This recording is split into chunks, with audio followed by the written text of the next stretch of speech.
a gente vai terminar agora nossa penúltima matéria, né? Hoje começa a matéria que é hermenêutica. Meu áudio tá bom aí, tá, né? Tá joinha? Tá claro, né? Essa é uma matéria, eclesiologia interpretativa, né? Como você pode interpretar os textos, trabalhar os textos, né? Fazer ele ficar mais acessível, ter as compreensões, a interpretação, né? Por exemplo, ó, quando você fala assim, quer ver?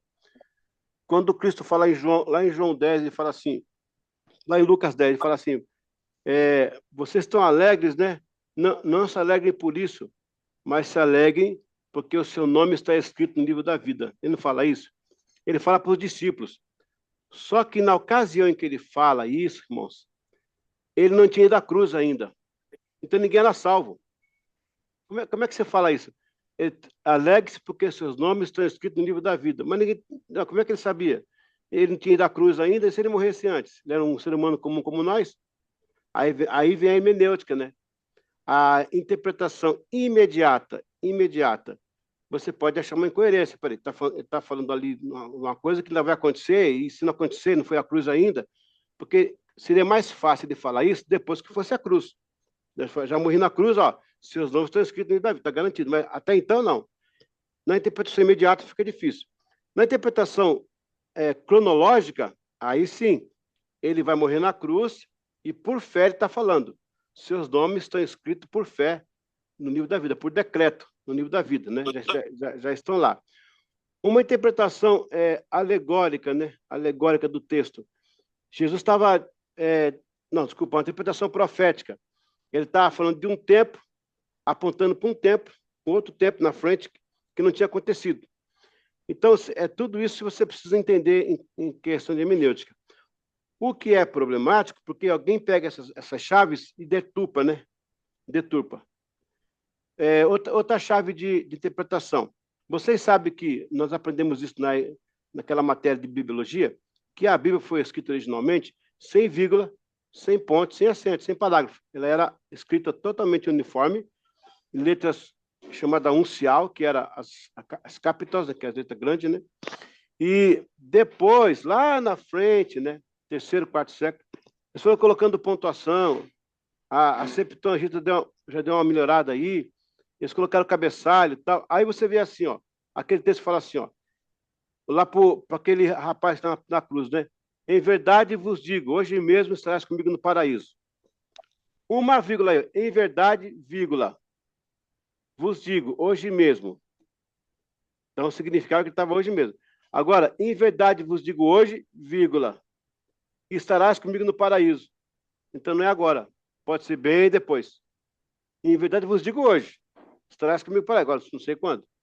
Em verdade vos digo, hoje mesmo estarás comigo para aí. Tá vendo? Uma vírgula, cara, muda totalmente o texto, né? Então, a hermenêutica, essa matéria, estudar exegese, ela é uma ferramenta para você entender esse tipo de coisa. Porque, às vezes, a cabeça dá um nó, né? Por exemplo, Walter, beijar o José Maria não é a mesma coisa que beijar a Maria José, né? Pegou, não? Dar um beijo no Zé Maria não é igual dar um beijo na Maria José. Ó, se mudou, entendeu? É igual aquela questão, quem tem boca vai a Roma, né? Não é que você vai para Roma, que você vai, lá vaia, em Roma. Quem tem boca É, pode vaiar Roma, né? Batatinha, quando nasce, espa, esparrama. esparra, Esparrama pelo chão. Espalha a rama, né? espalha a rama. Então, tudo isso é interpretação. Não sei se vocês sabem que o Japão, os Estados Unidos entrou na Segunda Guerra Mundial por causa do Japão. O Japão, a América, nada a ver com o que está acontecendo lá na Europa. O Hitler invadiu a Polônia, daquele rolo todo, o Mussolini estava lá. A América estava só, os Estados Unidos estava só olhando, né? Aí mandaram uma mensagem errada para o navio alemão, dizendo uma mensagem errada para o navio japonês, que a América ia atacar pelo Japão. Aí, eles meteram bala lá em Pearl Harbor, aquela batalha de Pearl Harbor, chama, que morreu 15 mil soldados. Depois tomou o troco, né? Hiroshima e Nagasaki, 150 mil pessoas. Então, uma interpretação. Então, tem que ter muito cuidado com isso. E o diabo, ele é expert em interpretar. Ele é expert em sabe, manipular a palavra de Deus. Vamos lá, então, para... Ô, Mari, paz, bem-vinda. Glória a Deus. Grande Valdir, amém. Joinha, joinha. Eu vou aqui pôr a apostila para a gente estudar aqui. Olha, ela está no formato meio estranho, mas dá para você enxergar daí. Consegue ver, pessoal, a apostila aí? Consegue, né? Ok, vamos puxar aqui. Deixa eu ver se eu consigo fazer esse negócio aqui. Ó. Opa, tá indo. Vamos lá. Bora, bora. Ué, cadê o resto? Jesus. Cadê? Ué, tá aqui. Gente do céu, cadê o resto da apostila? Espera um pouquinho. Ué, só vê uma página? Aí quando vocês abriram todo o material, não? Ué, que coisa. Não, estava Então, assim. 73 páginas. 3 páginas só? Ah, Não, 73. rapaz, aqui no meu não tá, não. Que isso? Como é que pode isso? Eu tô aqui de boa. Aqui, a apostila completa. Aqui tá, a apostila completa. Vamos lá. Ué, mas não tá, não. Meu Deus. Vamos fazer o seguinte. Olha, vamos fazer o seguinte. Vou voltar aqui. Espera um pouquinho, deixa eu sair daqui. Vou pegar pelo celular. Não tem jeito. Achei estranho. Agora não tem tempo para ficar vendo essas coisas agora, para arrumar. Deixa eu abrir aqui. Eu vou falar para vocês aqui a página. Vocês vão entrar. Vamos lá, Step. Aqui tá. A gente vai ler junto aí, então, no celular, tá bom? Deixa eu mudar aqui. Eu abri aqui no meu celular, tem 23 páginas. 23 ou 73? 23. Aqui eu tô com 73. 73. É. Ah, ok. Vamos lá. Então, eu vou ter que ler aqui, porque eu não estou achando essa apostila aqui, não. Que coisa, hein? É 73 mesmo, eu que olhei errado. 73 Hum. páginas. Ô, Márcia, você tá online aí? Você conseguir mandar... Essa que eu mandei para você, você consegue mandar no meu e-mail, no Eliseu Gomes Oficial? De repente, se você mandar por aí, chega aqui. Aqui eu não consigo fazer. Tá, vou mandar no e-mail, não no WhatsApp, né? No e-mail. Porque no e-mail Tá. abre aqui na tela. Deixa eu ver aqui. É o e-mail da Solipix, né? Não. O e-mail Eliseu Gomes Oficial. @gmail. Isso. Eliseu Gomes Oficial, @gmail. Deixa eu ver aqui, tá... Não. Bom, enquanto isso, eu vou lendo aqui para vocês. Estão me vendo, né? Que eu saí aqui da tela. O que é exegese bíblica? Espera aí. Ok, estão me vendo, né? A gente tem que trabalhar 3 palavras interessantes para a gente resumir isso aqui. A exegese, do grego exegese, quer dizer, retirar a palavra. Palavra que se retira. Aqui, ó. De acordo com a etimologia, a palavra exegese vem do grego, significa levar para fora. É uma interpretação ou explicação crítica de uma palavra dentro de um texto, particularmente um texto religioso. Então, se eu pego na Bíblia um texto, porque Deus amou o mundo de tal maneira, pega o tal, tira o tal daí, vamos trabalhar o tal. O que é esse tal, né? O que é esse tal maneira? Aí você começa a trabalhar o tal. Então, é quando você tira a palavra, é exegese, né? O termo foi tradicionalmente usado para a exegese da Bíblia, mas no uso moderno, exegese bíblica, é usado para dar mais especialidade a fim de distingui-lo de qualquer outra explicação crítica mais ampla. Então, no direito também jurídico, né? Tem essa palavra também, a exegese jurídica, né, que eles fazem. Usa essa palavra aí. De fato, a exegese é a prática de interpretar e explicar um texto, especialmente textos sagrados, como a Bíblia. Opa, a Márcia falou que chegou. Deixa eu ver aqui, Márcia. Deixa eu ver. Chegou aqui, vamos ver. Você vai abrir agora tudo. Aqui, cadê? Vamos ver. Vamos lá. Ô, Márcia, não chegou, não. Não veio anexo, não. Não foi o seguinte, Márcia. Eu vou continuar aqui lendo aqui, ó. É o jeito, tá? Eu não sei, sinceramente, nunca aconteceu isso. Obrigado, Márcio. Valeu pela tentativa aí, viu? Ok. Então, na verdade, gente, põe na cabeça uma coisa. A exegese é o trabalho da palavra no seu texto. E vocês precisam trabalhar essas palavras. Porque, às vezes, você usa uma palavra de modo errado por não estudar aquela palavra. Tem que saber o que está falando, né? Análise textual, análise linguística, o contexto histórico, literário, tudo que pertence àquela palavra. Por exemplo, pessoal, se eu falasse no Brasil, em 1970, a palavra deletar, alguém entenderia isso? Vamos deletar esse arquivo. Alguém ia entender? Nos anos 70. Não, a palavra é nova. Deletar veio com a era do computador. Deletar. Agora, se eu falar hoje para um jovem que hoje se dá, essa geração Z, falar assim, voz-me ser, poderia me dar uma água? Voz-me ser, poderia me dar uma água? O jovem não vai entender. Então, essas palavras, elas pertencem às épocas delas. É palavra de época, entendeu? A exegese também trabalha isso. Por isso que muita coisa pode ser interpretada de um modo bem específico, porque palavras que pertencem a uma época, elas trazem maior elucidação, né? Elas trazem maior compreensão. A exegese, a excelência da exegese, né? Que já é a parte 2 da apostila aí. Para a excelência da exegese, é preciso ter noção do grego e hebraico, por causa do próprio texto ao que ela está linkado. Ou seja, o contexto, linguística, capítulos anteriores e os à frente. Jesus, na festa dos tabernáculos, pela exegese, pode se perguntar por que ele estava ali. Qual o contexto profeta? Está vendo aí? Ó? Isso aqui é tudo exegese. Ó. Jesus estava na festa do tabernáculo, né? Por que ele estava ali? Qual o contexto profético? Qual o cenário cronológico de Deus? O contexto profético. Então, especificamente, é buscar uma palavra e abrir seus significados.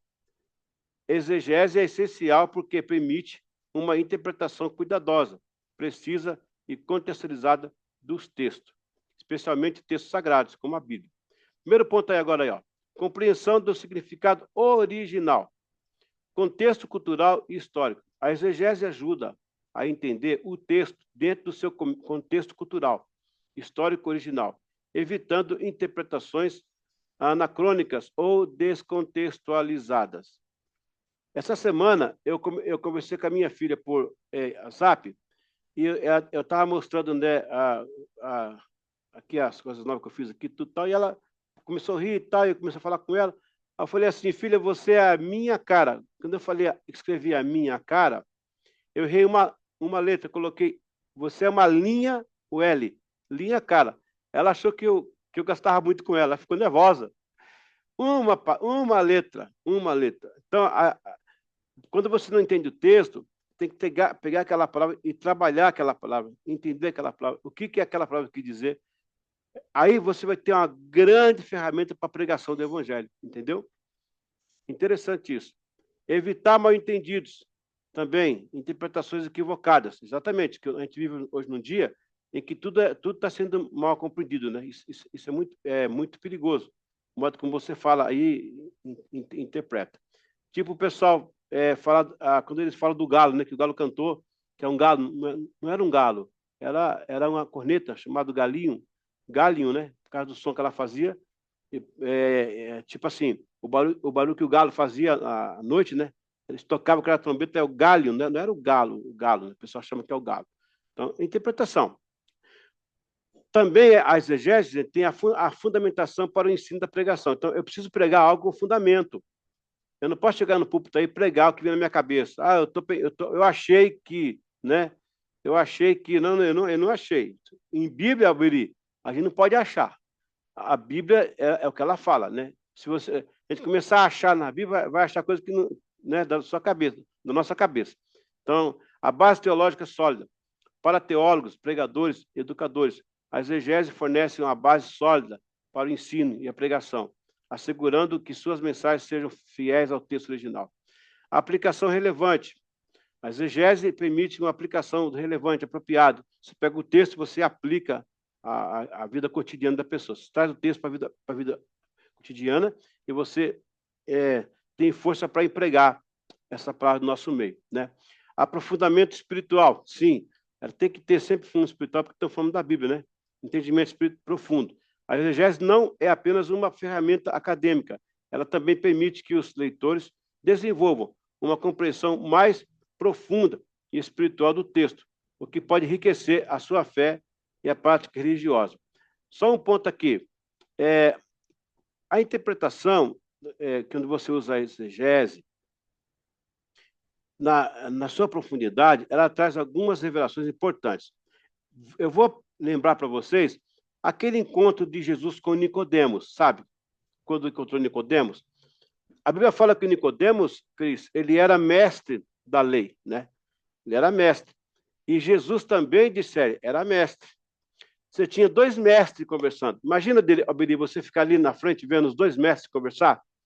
O que aqueles mestres estavam conversando, né? Conversaram bastante, Jesus e aquele Nicodemos. Um dado momento, o Senhor falou assim: Nicodemos, agora você precisa o quê? É necessário que você faça o quê? Nascer de novo, da água e do Espírito, não é isso? Vamos interpretar isso aí? Muito bem. Temos dois mestres, tá? Dois mestres. Ok. Até um certo ponto, o ensino, a palavra, a troca de ideias foi. Chegou um momento que o Senhor falou assim: Nicodemos, daqui para frente, só que nasce do Espírito. Como assim? Olha só a sacada. Jesus teria dito, agora eu vou interpretar o texto numa exegese, até um pouco de hermenêutica, né? Jesus teria dito assim: Nicodemos, vos importa nascer da água e do Espírito. Por quê? Eu nasci do Espírito. Lembra que o anjo falou com Maria? O que está em teu ventre é do Espírito. Eu nasci em Espírito e tomei a forma de carne. Você nasceu em carne e agora precisa tomar a forma do Espírito, para que a gente continue no mesmo nível. Que sacada isso aí. Porque Jesus foi com ele até o ponto da humanidade.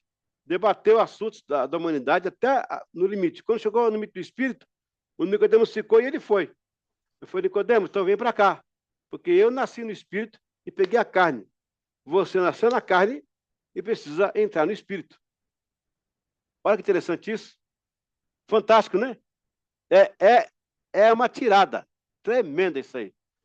Para você entrar em alguns pontos da palavra de Deus, você tem que estar no nível do Espírito. Aí você vai entender, Mari, quando Paulo fala, né, que o homem carnal não entende as coisas do Espírito. O homem natural não entende. É claro, ele não está no nível do Espírito. Tem que estar no nível do Espírito. E às vezes a igreja não está no nível do Espírito, né? Esse que é o problema. Tem que estar no nível do Espírito para entender. E aqui, o último ponto aqui, da parte 3, ponto 5, respeito à tradição interpretativa. Diálogo com a tradição, e a exegese coloca o intérprete em diálogo com a tradição interpretativa da comunidade da fé, permitindo que a interpretação seja informada pela sabedoria acumulada ao longo dos séculos. Quando eu falo em tradição, eu não estou falando aqui em tradicionalismo, né? Mas a tradição são as coisas boas que ficaram. Por exemplo, a questão você falava assim, ó, bença pai, bença mãe, é uma tradição boa, né? Tem coisa na tradição que é boa, que pode ficar. Então, a exegese mantém também isso aí. E agora o último ponto, ponto 4, qual é o propósito da exegese? Qual que é o propósito? O propósito da exegese é ajudar você a ler, pensar a respeito e escrever sobre a Bíblia de forma criteriosa, sistemática, usando apenas dessas estratégias comuns. Essa ferramenta foi projetada primeiramente para um intenso e preciso estudo de uma pequena parte. Uma breve narrativa, salmo, lamento, oráculo profético, discurso, parábola, história de um milagre, visão ou argumento de um capítulo, consistindo a maioria em não mais do que alguns parágrafos interligados. Qual que é a tarefa dela? Nesse capítulo, devemos considerar a tarefa da exegese, que é uma investigação. É uma investigação das muitas dimensões ou tramas de um texto em particular. Gente, olha só, aquele pregador, Miles Monroe, ele gastou 38 anos no texto. Ele gastou 38 anos num texto bíblico, lá em Gênesis 26. 38 anos ele gastou. Por quê? Esse é o trabalho da exegese, né? Você vai gastar um tempo ali com a palavra, você precisa... Depois dessa matéria aqui, ó, você vai ler a Bíblia de forma diferente. Você vai parar algumas palavras, você vai trabalhar algumas palavras que vai ser importante. Ok, deixa eu dar uma pausa aqui. Alguém escreveu aqui no chat aqui que tem aqui. Só um pouquinho. Eu quero abrir aí para alguém quiser fazer algum comentário, alguma pergunta. Estou com dificuldade de conexão. O Walter. O Walter. O Walter está aqui, ué. Isso é raro acontecer, viu? É raro acontecer. Aí, tá ali, ó. Isso é raro. Voltei. Voltou. Lembrei daquela música, eu voltei, né? Agora para adorar. Ok, pessoal. Alguém não entendeu aí o que seria exegese? Quem quer dar uma palavra aí? Entendeu alguma coisa? Ou entendeu tudo? Ou não entendeu nada? Vai continuar um pouquinho aqui ainda. Na próxima aula. Ok. A próxima aula é exegese, é outra coisa. Então, a exegese, Cris, é pegar um texto, assim, você pega um texto, né? Muitas palavras, você tira uma palavra de lá e trabalha aquela palavra. Vamos dar aqui uma ideia. Eu sou o caminho, a verdade e a vida. Ok. Vamos trabalhar o caminho. Eu sou o caminho. A paz. Olha só isso aí. Olha essa sacada aqui, ó. Trabalhar o caminho. Eu sou o caminho. Paulo fala do caminho, não fala do caminho? Quem que é o caminho que Paulo fala? Quem que é o caminho que Paulo fala? Não é o próprio Jesus? Então, na verdade, Paulo fala assim, ó, pelo novo e vivo caminho. Quando Paulo fala o caminho vivo, olha que interessante. A gente está trabalhando a palavra caminho. Quando Paulo fala caminho vivo, a palavra vivo, ela traz uma ideia de algo vivo, orgânico, algo que tem. Então, o caminho de Jesus não é o caminho que eu faço aí para andar na rua, que eu vou pelo caminho. O caminho de Jesus, ele vem até mim. O caminho anda para mim. O caminho é vivo. Rapaz, é muito bonito. O caminho da rua aí, da BR aí, é um caminho morto, você tem que andar nele. Mas o caminho que é Jesus, ele anda em você. Se você estiver em mim, a minha palavra estiver em vós, ele anda em você. Ele fala com você, ele toca em você, ele te batiza, ele te renova, te transforma. É o caminho vivo, é um caminho que fala, é um caminho que mostra, é um caminho que dirige, é um caminho que tem, é um caminho que cura, é um caminho que fala, é um caminho que revela, é um caminho que abraça, é um caminho que perdoa, é um caminho que ama, é um caminho que salva, é um caminho que santifica, é o caminho vivo. Brincadeiras aí? Aí, ó, é uma exegese. Daí você tem as revelações de Deus. Quem trabalha com exegese começa a ter revelação de Deus, sua palavra. Porque é muito difícil você ler o texto correndo. Você perde muita coisa. E a exegese faz isso, ela puxa a palavra. Tá, vamos deixar a palavra caminho de lado. Vamos agora para a palavra, eu sou o caminho, a verdade. Vamos pegar a verdade. Vamos trabalhar a verdade. Por que ele fala que é a verdade? Porque ele está respondendo quem? A Sócrates. O Sócrates, que na filosofia grega, procurava a verdade. Onde é que está a verdade? Eles pensavam tanto e ele falava, eu cheguei, eu sou a verdade. A verdade está aqui, em mim não há sombra de dúvidas. Aí ele fala, em verdade vos digo. O que é em verdade? É uma prática jurídica da época, que era É tipo no notário, é sobreposto. É verdade, verdade. É o sim, sim, não, não. Em verdade, em verdade. Te digo, é pura verdade que eu estou falando. Não estou mentindo, não. Em verdade, em verdade. Sim, sim, não, não. Olha que interessante. Então, a exegese, irmãos, ela faz você ficar mais preso na palavra. Aí você tem mais tempo de ler a Bíblia, você não lê tão correndo. Você tem como trabalhar aquela palavra. Amém? Alguma pergunta aí? Pastor, uma pergunta. Por exemplo, eu vejo que às vezes nas pregações, os pastores, quando vão se aprofundar ali num texto, eles vão no original do grego, ou do latim, enfim, para fazer, então, no caso ali seria uma exegese, né?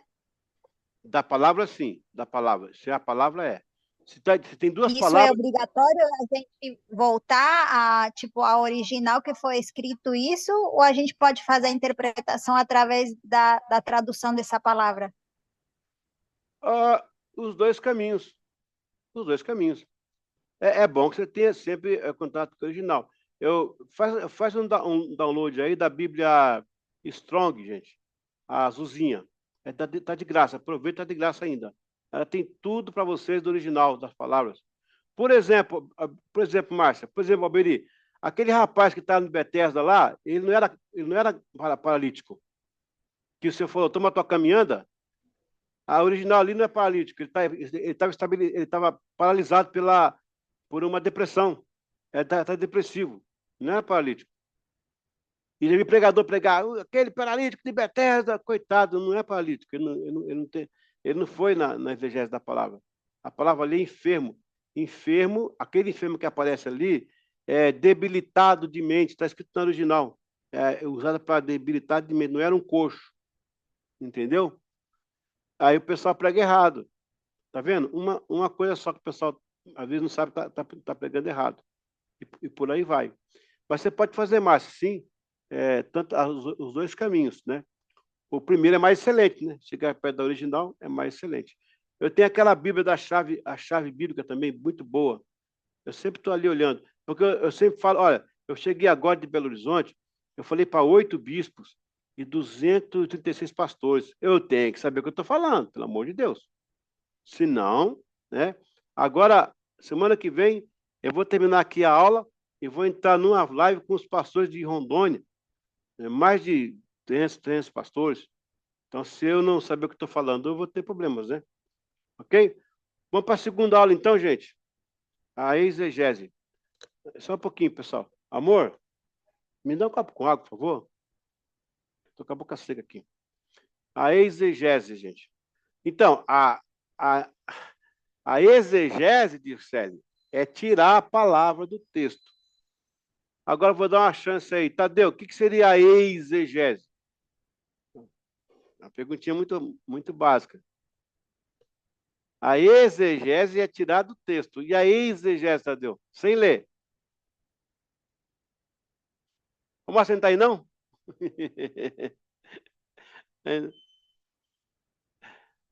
Ok. Obrigado, meu amor. Você é Peraí que maravilhoso. ele está ligando o som. Essa aí até a Cris Ô, sabe. pastor, é o contrário, né? Deve ser. De dentro para fora. Palmas pro Tadeu, palmas pro Tadeu. Tô ligado aí, meu. É você jogar no texto uma palavra. A exegese é você enfiar um texto lá dentro. Por exemplo, o pessoal fala assim, no mundo tereis aflições, tem de bom ânimo, eu venci o mundo, e vós vencereis também. Está escrito isso? Não está. É claro, subentende-se que eu vou vencer com Cristo, né? A gente entende, mas não está no texto, né? Ou aquele texto, há 1000 anos chegarás, 2000 não passarás. Já viu esse texto? O pessoal falava isso.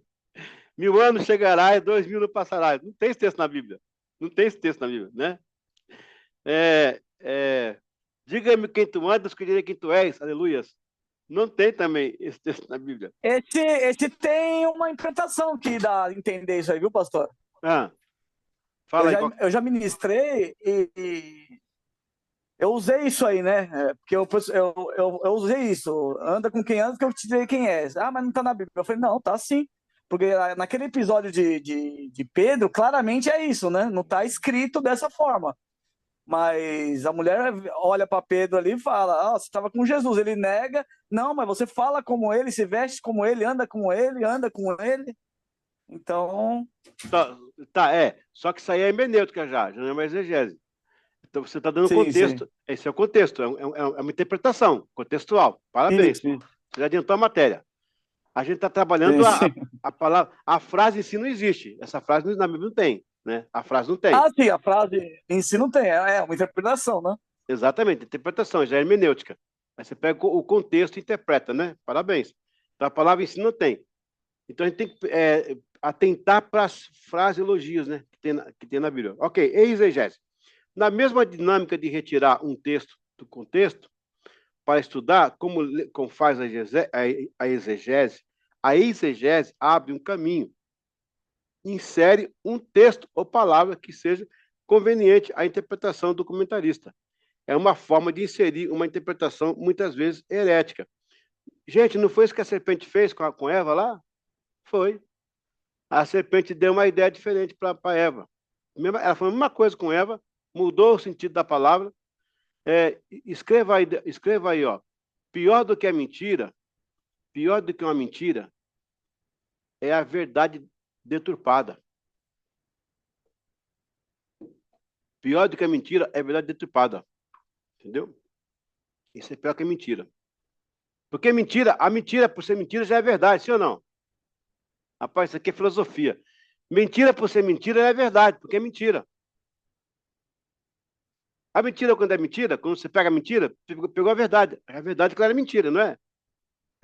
Tá pegando? Não. Ok, deixa eu ajudar vocês. Essa classe é inteligente.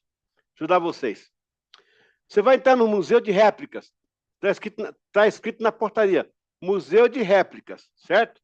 O que é uma réplica? Aí você entra e você vê uma estátua, né, do presidente, do cantor, né, do ator.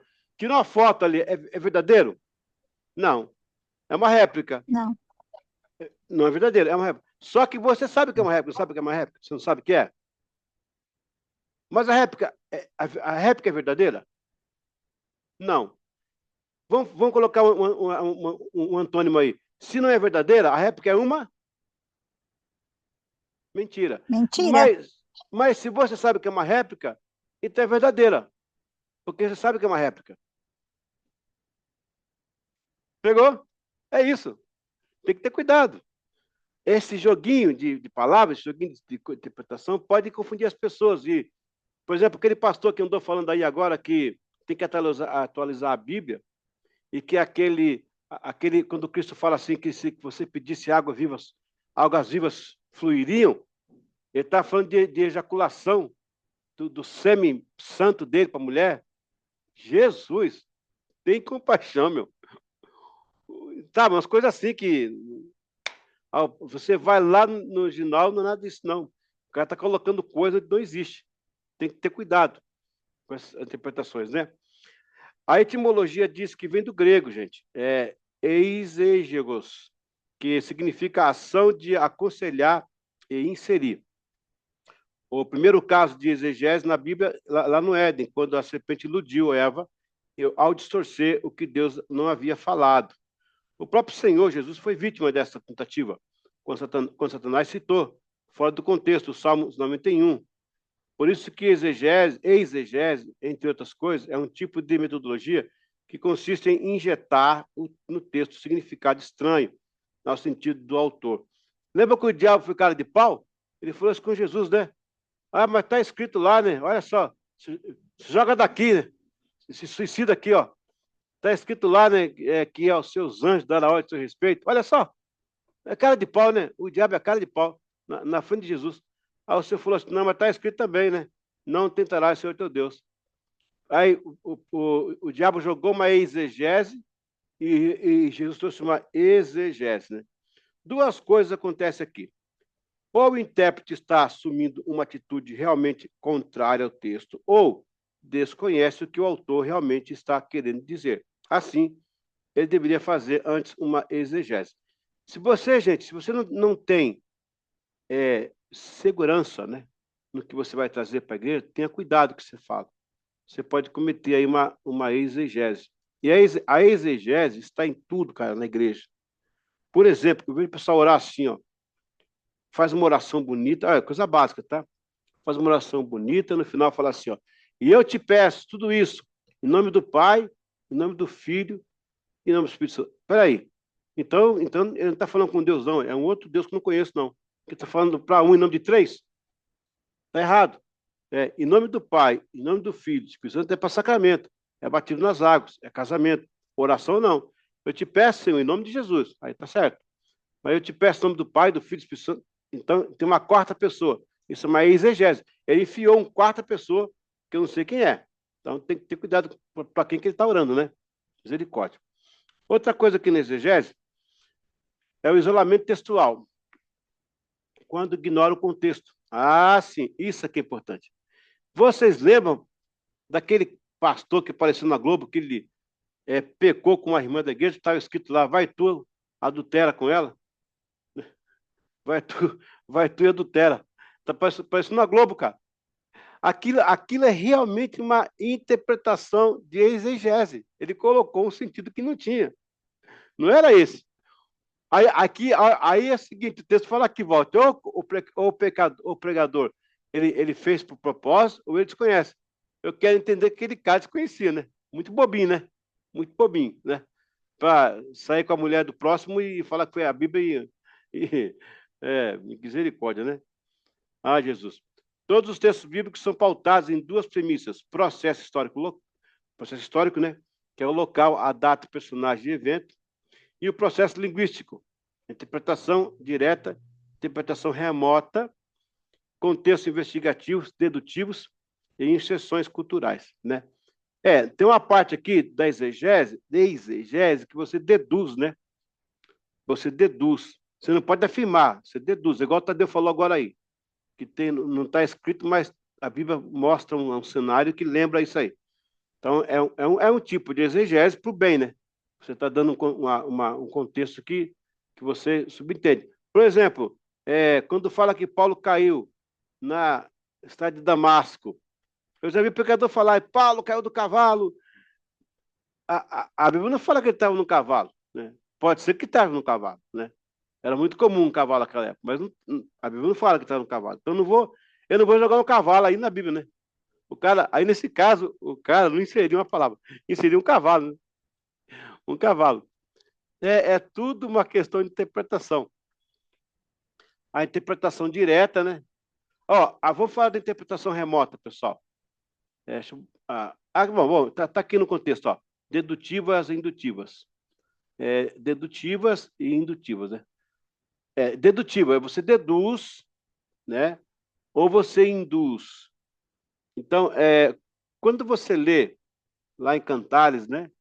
O noivo fala para a noiva assim: ô amada minha, às éguas de Faraó te comparo.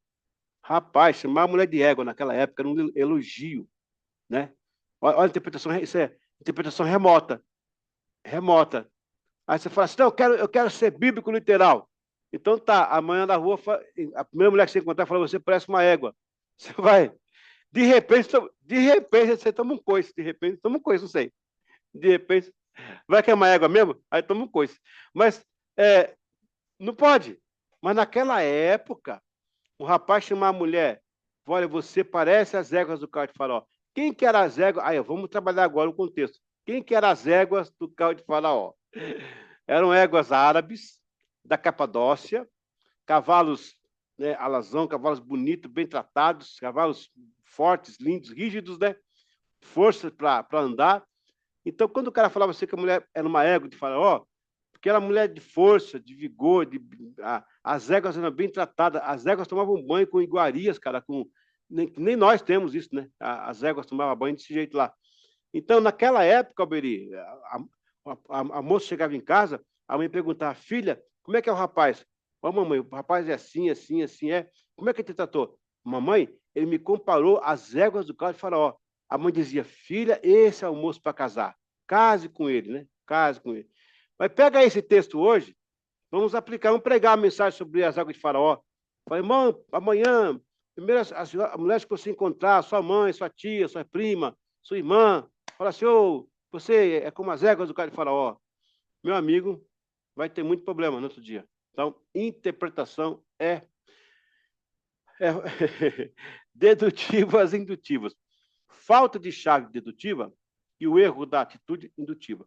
A Bíblia se completa e se harmoniza em si mesmo. Quando ocorre textos obscuros, o exegeta busca ignorar a capacidade da Bíblia de interpretar a si mesma e lança mão de interpretação de os textos obscuros não são interligados em chave bíblica para interpretar as Escrituras. Geralmente divagam na correlação de ideias. Muitas vezes cabe uma dedução. Porém, o exegete, querendo forçar o texto, começa a induzir. É verdade. É verdade. Tem hora, Valdir, que o pregador quer forçar o texto. Ele quer forçar em cima. Quer ver, gente? Ó, não vou falar qual a igreja, né? Não pode falar.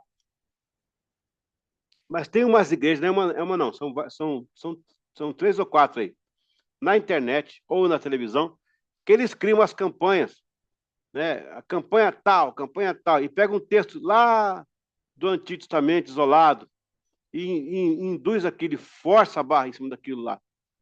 É um tipo de exegese forçada, né? É uma coisa, né? Aí, por último, aqui, a exegese ideológica.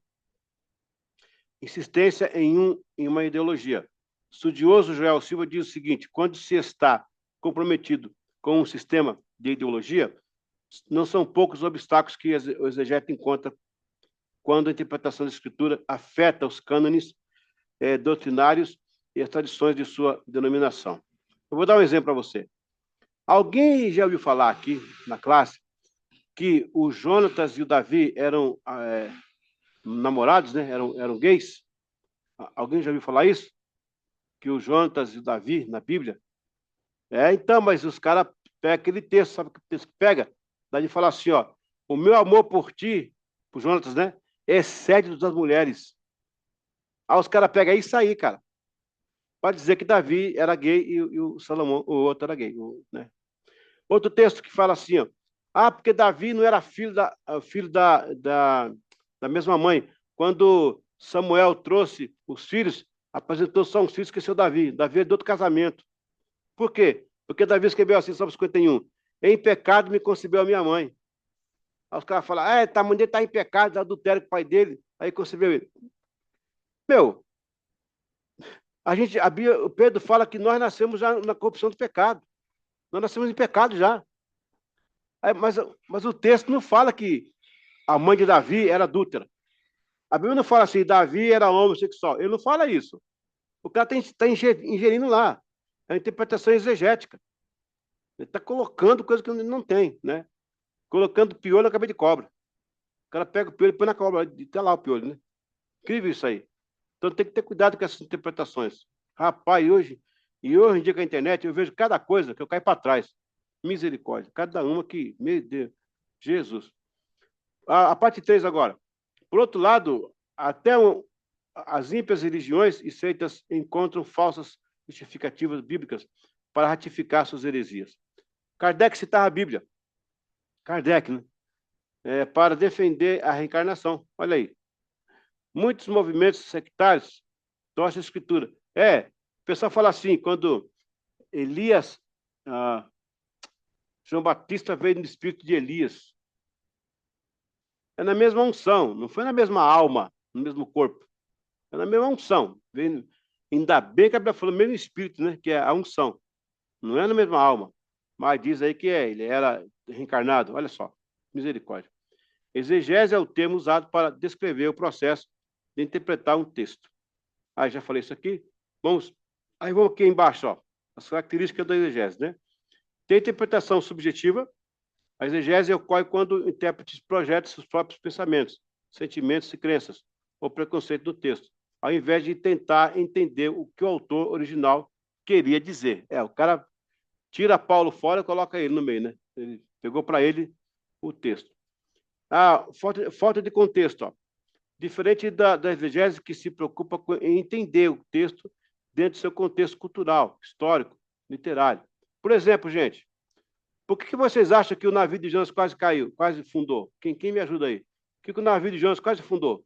Tiveram que jogar as coisas no rio, tá, papá. Alguém tem ideia?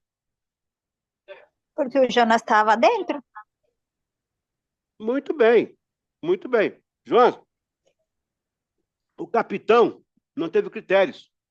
Mandou o Jonas entrar e quase perdeu o navio. Cuidado quem você deixa entrar na sua vida. Pode bagunçar o seu navio. Tá aí uma interpretação interessante. O contexto, né? Qual o contexto aí? Jonas estava em desobediência. E quando a pessoa está em desobediência, quem está do lado também participa. Ó, quando eu era criança, lá meu tio tinha uma fazenda e tinha um rapaz que batia os animais para andar, né? Eu dava chicote. E eu estava perto, cara. Pegou em mim, cara. Fez um negocinho, ó, de chicote, doía pra caramba. A pergunta é, o cara quis bater em mim? Não. Eu cheguei perto demais. Isso é uma forma de contextualizar. Eu cheguei marcado, minha mãe falou, ó, quem te bateu? Não, foi, então eu não quis bater. Pô, interpretou. Então é interessante isso aí. A parte 4, o risco da distorção, né? Ao aplicar a exegese, há um risco maior de distorcer o texto para que ele se alinhe com as opiniões dos agentes pessoais do intérprete, o que pode levar a mal-entendidos ou a criação de doutrinas ou crenças baseadas em leituras equivocadas. Aí, meu amigo, hoje tá forrado, né? Saiu até a Bíblia aí, a Bíblia gay agora também, pra você ter uma ideia. O pessoal consegue dar um jeito de empurrar. Olha, eu tô com um problema, Walter, de ler livro traduzido, sabe? Como eu leio inglês, eu procuro os originais, porque, cara, os intérpretes brasileiros, eles puxam sardinha para o lado deles. Eu vou interpretar um negócio e puxa sardinha. Outro dia eu vi um cara falar que o John Wesley tinha o Wesley como um marxista. O Wesley marxista? Eu ia falar a palavra aqui, não queria falar.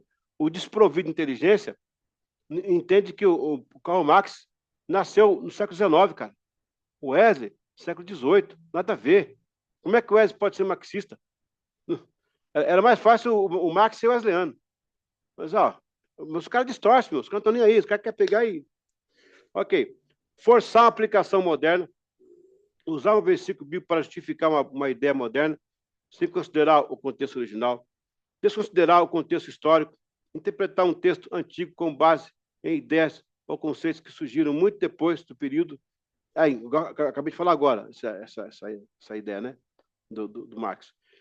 Importância de evitar exegese. Para garantir que o texto seja interpretado com precisão, que o significado original seja respeitado, é essencial evitar a exegese e adotar uma abordagem exegética, que busca entender o texto em seu contexto e extrair o seu significado verdadeiro. Enquanto a exegese busca extrair o significado do texto, a exegese impõe um significado ao texto, muitas vezes sem considerar que o autor original queria dizer. Então, basicamente, nessa aula aqui, a gente está entendendo isso aí. Quando você pega uma palavra no texto, você trabalha ela, você aplicou uma exegese, até porque você não foge dela, né? Quando você insere uma palavra no texto, você praticou uma exegese. Aí você vai ter sérios problemas, né? Eu viajo muito e vejo isso acontecer direto. Tem cada coisa que acontece que eu falo, né? Só pode ser a pessoa, ela não tem ideia do que ela está falando, não tem ideia do que está dizendo, né? Quando eu falei para vocês, há muito tempo atrás, do uso da palavra Shekinah, né? A Shekinah de Deus, que é a Shekinah de Deus desce sobre nós. Não tem nada errado com a palavra Shekinah, mas ela não é bíblica, não está na Bíblia, né? Só que tudo bem, o contexto entende que é aquela nuvem, né? Que é a Sheken e Yah. Sheken, nuvem, Shekel Yah. Yah é Deus, né? Sheken Yah, Deus na nuvem, que é aquela nuvem que estava com Moisés. São duas nuvens, né? E importante agora aí, pessoal, o negócio da nuvem aí. Eu já fui no deserto, várias vezes, deserto. Gente, quando o deserto dá um vento, ninguém segura. Eu peguei uma tempestade de areia uma vez. Rapaz, muda o cenário, cara. Aquela vastidão, daqui a pouco muda. É outra coisa. A força que tem o vento. Agora, meus amigos, minhas irmãs, as nuvens que ficavam no tabernáculo e aí de Moisés, elas se mexiam? Assim, o vento mexia. Elas ficavam paradas, lembra? A Bíblia fala que elas ficavam paradas. ela se mexia por conta própria. Nada abalava aquelas nuvens. Gente, quando a nuvem vem do céu, nem o vento abala. Quando a nuvem vem de Deus, quando a coisa é de Deus, nem o vento humano abala. Mas quando é nuvem do homem, qualquer vento leva. Aleluia. Uma nuvem normal, o vento levaria ali no tabernáculo, né? Mas como era a nuvem de Deus, nem o vento leva. Ah, escreveram aí, ô Glória. Quem que escreveu ali? O Walter, né? Ô Glória. Né, Walter? Quando a nuvem vem do céu, não tem vento que tire. Aleluia. Outro Glória ali, ó. Quando a nuvem vem do céu, não tem, pode soprar o vento que quiser. A nuvem não vai se mover, porque ela vem de cima. Quando a nuvem é de baixo, qualquer ventinho leva. Por isso que a palavra de Deus, ela é uma nuvem de Deus sobre a igreja. Nada, nenhum vento de doutrina pode levar a palavra do Senhor, né? Ela permanece e subsiste para sempre, diz a Bíblia. A palavra do Senhor subsiste, ela permanece, né? Céus e terra passarão, né? Mas as minhas palavras não vão de passar, nenhum vento leva essa palavra, né? A palavra de Deus. Amém? Alguém quer colocar mais uma coisa para a gente? Eita, agora acabou aqui a minha bateria. Vou pedir aqui a minha esposa para me auxiliar de novo. Meu amor, desculpe incomodá-la de novo. Me consegue um cabinho para mim jogar aqui? A minha ajudante está aqui. Um cabo de carga. Só um minutinho, pessoal, rapidinho. Obrigado, meu amor. Você é maravilhosa. O emprego é seu. Daqui a pouco eu vou apanhar aqui. Pessoal, eu fiz faxina hoje, viu? Fiz uma faxina aqui na casa hoje, rapaz. Tá louco. Passei de cera, varri, Por isso tirei que pó São Paulo está debaixo d'água. debaixo d'água. Olha, tá reclamando aqui no fundo, ó. Na verdade, eu só auxiliei, entendeu? Eu só auxiliei.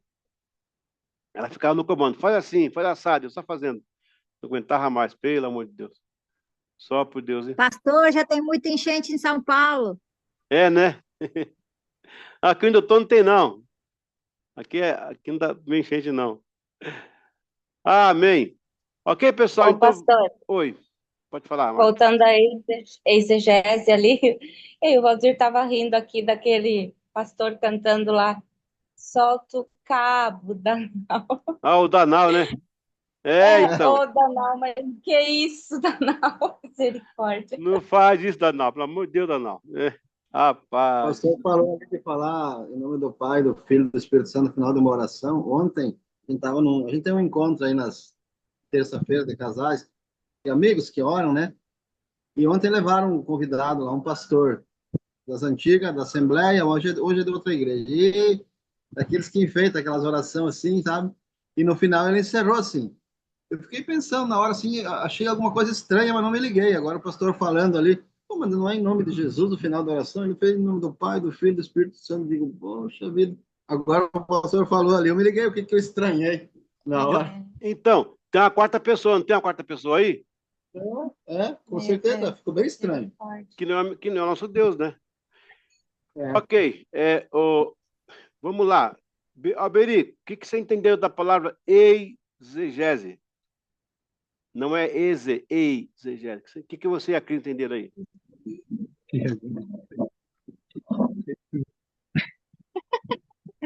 É colocar algo a mais que não está no texto. Aí, alles gut, alles gut. É isso aí. Tá certinho. Ele respondeu por mim aqui, pastor. Ué, mas ele pediu o Cris e Alberi. Ah, tá. É uma carne só, né? Então tá resolvido.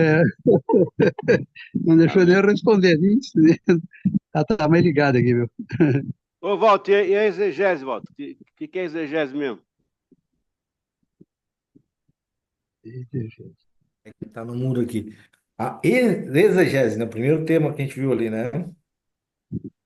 Não sei se meu áudio tá bom, eu tô sem o fone hoje.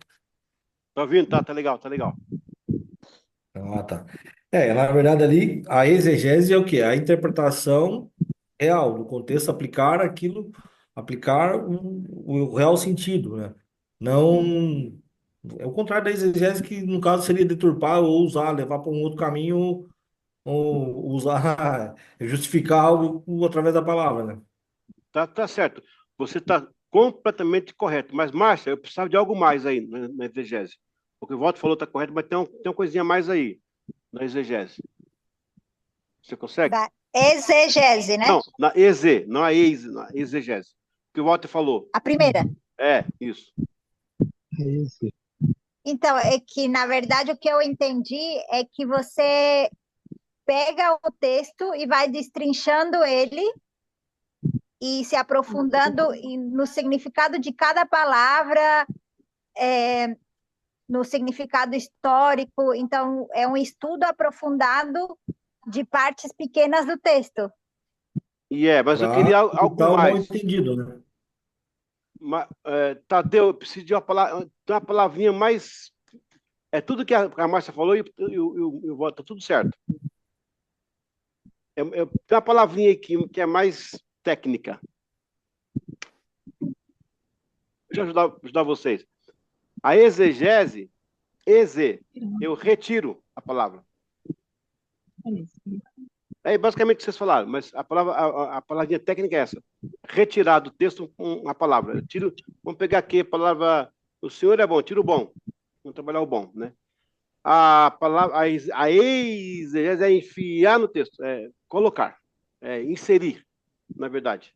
Então, basicamente é isso. Parabéns, gente. Todo mundo entendeu direitinho. Aí tem as variantes, né? A interpretação dedutiva, indutiva, mas a gente vai trabalhar isso mais na frente. Agora, só para a gente entender quais são essas palavras. Eu acho que a maioria não sabia, né? Essas coisinhas, né? A maioria não tem ideia, né? Então, que bom. Vamos para a aula número 3 agora, e última, que é a hermenêutica. Vamos dar pausa hoje não, né? Vamos direto, tá certo? Senão a Vânia vai comer tudo ali sozinha, eu vou ficar com fome aqui. Também, catálogo de hermenêutica. Hermenêutica agora. Então, trabalhamos a exegese, que é retirar a palavra, né, do texto. Trabalhamos a exegese, que é inserir a palavra no texto. A hermenêutica, agora, ele vai estudar o texto, não a palavra, tá? Exegese e exegese estudam a palavra. A hermenêutica estuda o texto, que é mais de uma palavra. Subiu para mais uma palavra, já virou hermenêutica, né? Então, vamos lá. Se refere ao estudo dos princípios metodológicos de interpretação em um texto, em particular o texto bíblico. O termo deriva do nome do deus grego Hermes, né? Hermes era um deus grego, segundo a mitologia, né? Arauto e mensageiro dos outros deuses, que recebiam a mensagem na linguagem dos deuses e interpretava para todos. Olha que interessante. Quem já fez aquela brincadeira do telefone sem fio, né?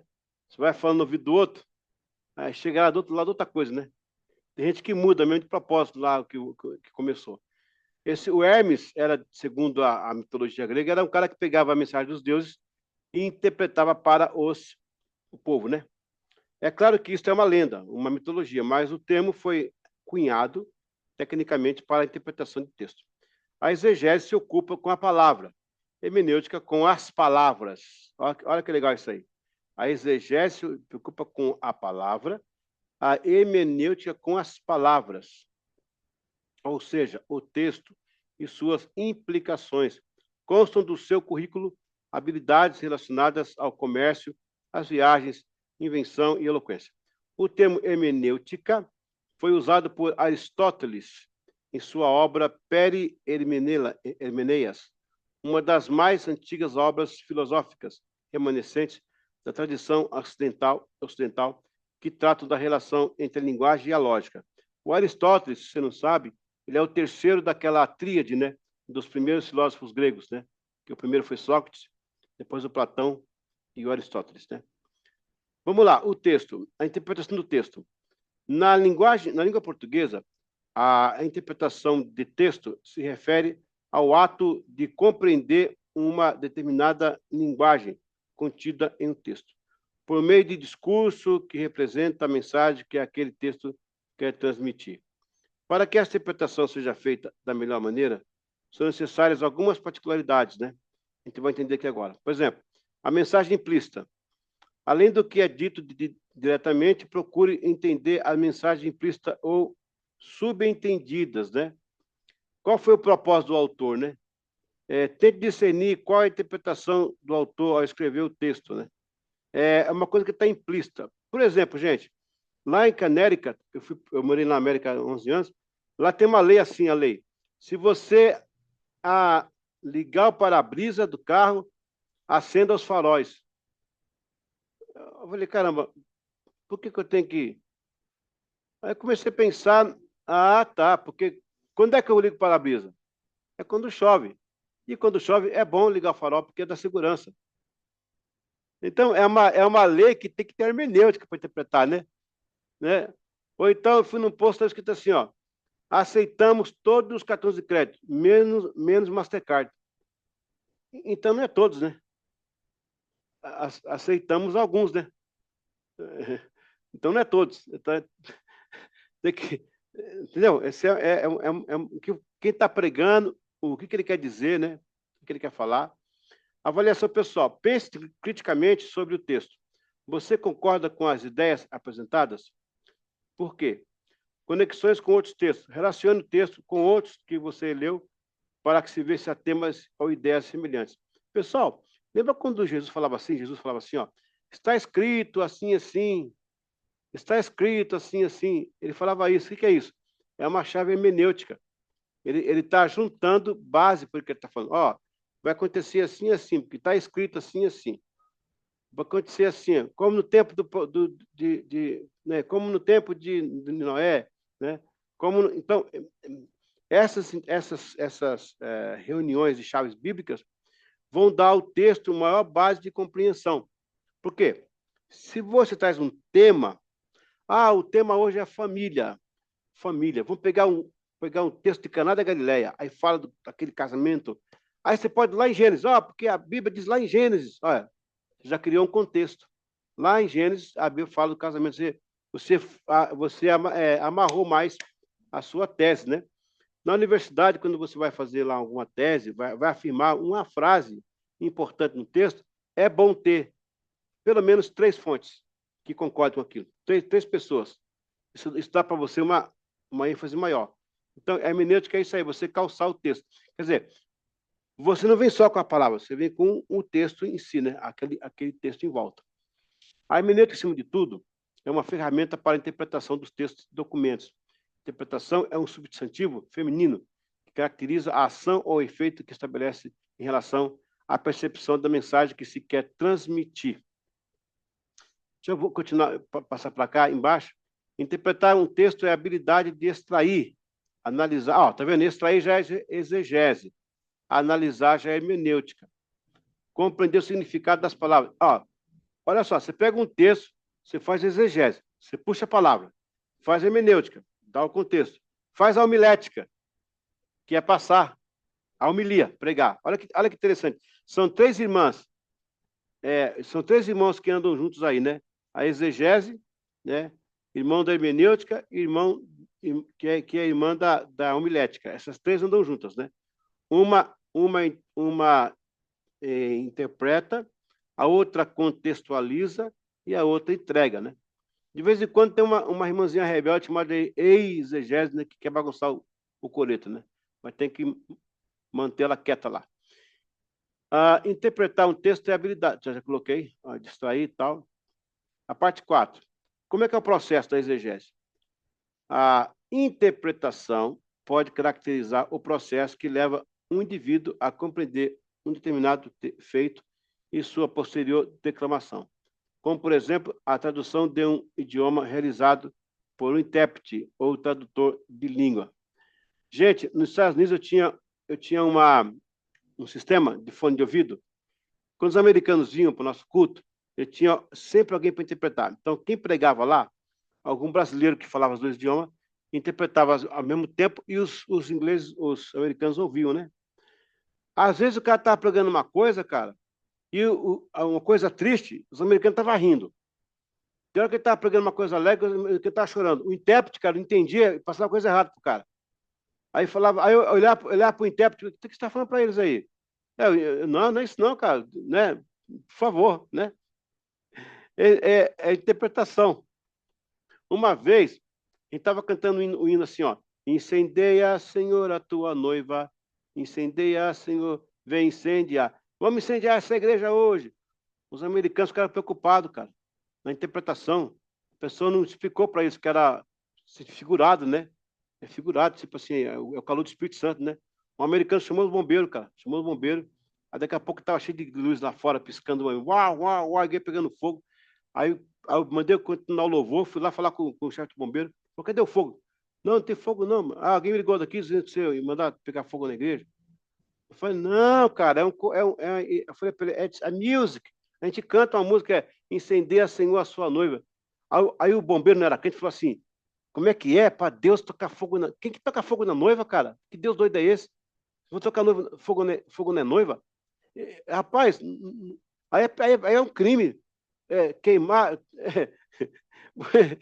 Eu falei, não, é figurado. Não, não é figurado, não. Queimar a noiva é crime. Você está louco? Você está ensinando isso para o povo? Eu falei, não, não é que eu ensino. A Bíblia fala isso, para tocar fogo. O fogo na igreja. Tocar fogo na igreja, rapaz. Você não tem que dar fogo na igreja, não, rapaz. Você vai continuar pregando, você vai ser preso. Eu falei, rapaz,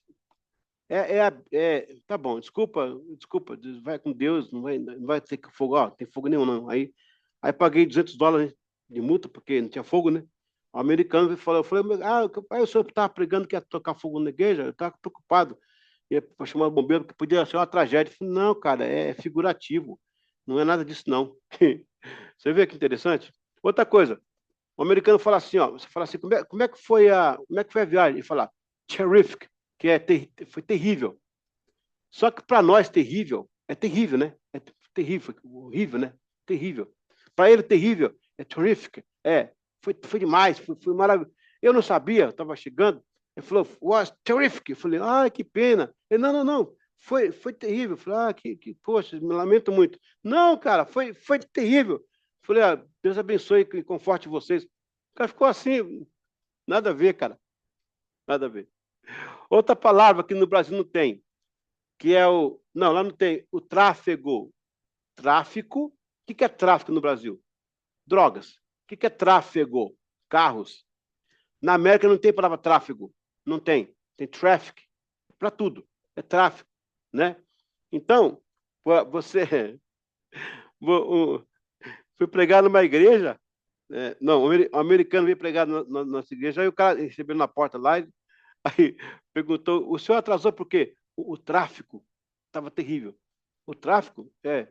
Aqui tem um tráfico. Eu conheço aqui o tráfico. É difícil aqui o tráfico. E o cara, pastor, o cara mexe com droga. Eu falei, não, rapaz, tráfico, pois aqui é trânsito. É o trânsito, o tráfego no Brasil. É isso, cara, é hermenêutica. A interpretação pode ser contextual, elementos diretamente ligados à cultura da época, né? Geografia, posição social, tipo de comunidade, é uma interpretação. Por exemplo, cara, quando você vai a Minas Gerais, e você vê aquelas casas brancas com portas azuis, já viu? Com a portas azuis e tal. Ali, hoje é decoração. Mas naquela época era uma linguagem. Ali morava um nobre. Você conhecia as pessoas pela casa, o tipo do telhado, o tipo da beira, portão que tinha leão, era alguém da justiça. A casa dizia quem você é. Interessante isso, né? Isso é contextual, né? A interpretação dedutiva, e reúne-se fatos para uma razoabilidade. Eu acho que esse é o contexto, né? Está razoável isso aí. Está razoável, né? A interpretação imediata, né? Com aplicação real ou figurativa, né? Para os dias de hoje, dentro do conceito de limites. Então, vou dar aqui um exemplo para vocês. Hoje o Alberi ali está barbudo, né? Sempre, né? Eu e o Walter estamos com barba feita. Século XIX, o Walter e eu seríamos considerados afeminados, porque fizemos a barba. O conceito de homem tinha que ter alguma coisa, um bigode, um cavanhaque, como o cavanhaque, né, que chama, né, do Alberi, ou uma barba, né, mesmo. O homem tinha que mostrar alguma masculinidade através desses critérios. E isso, com o tempo, foi quem ficava lisinho, chamava de mulher, que mulher não tem barba. Isso passou. Hoje ninguém faz mais essa discriminação, né? Eu espero que não. Acho que não. Não existe isso mais. Acabou. Mas é um contexto de época, né? É um contexto de época. É uma interpretação de época. Então, a gente tem que ter cuidado quando faz interpretação para não cometer esses erros, né? Inclusive a Bíblia, que você está cheio de história na Bíblia, cheio de contexto, cheio de coisas que você passa no passado lá. Por exemplo, gente, quando Paulo escreve para Onésimo, né, para o Filemão, né, pedindo para ter misericórdia do Onésimo, né, que o Onésimo foi um fugitivo, tal, era escravo. Aí Paulo manda tratar ele com, né, tal. Peraí, apóstolo Paulo aprovava a escravatura?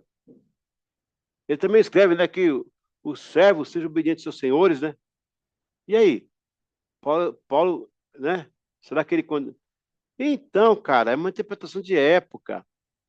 É claro que Deus não quer ninguém escravo, né? Mas na época era muito comum. A escravatura era muito comum. Ninguém achava que era tão pecado assim, né? Ninguém queria ser subjugado por ninguém, né? Ser torturado por ninguém, é tortura.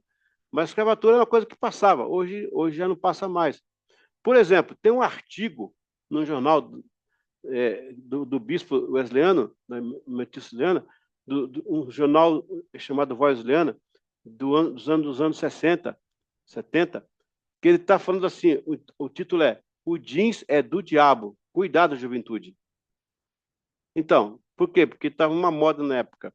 Eu fui disciplinado porque toquei guitarra na igreja, não podia instrumento elétrico, porque é do rock. Olha só, interpretações contextuais, imediatas, tudo isso a gente tem que ter consciência que são interpretações. Agora, a Bíblia é um pouco mais de zelo, né? Ok? Bom, a gente trabalhou aí as palavras exegese hoje, que é tirar do texto, exegese, que é colocar no texto, hermenêutica, que é o contexto, o que quer dizer, qual que é a interpretação, onde que se quer chegar, o que se quer falar, né? E a gente vai continuar semana que vem pela homilética. É básico para você entender isso aí.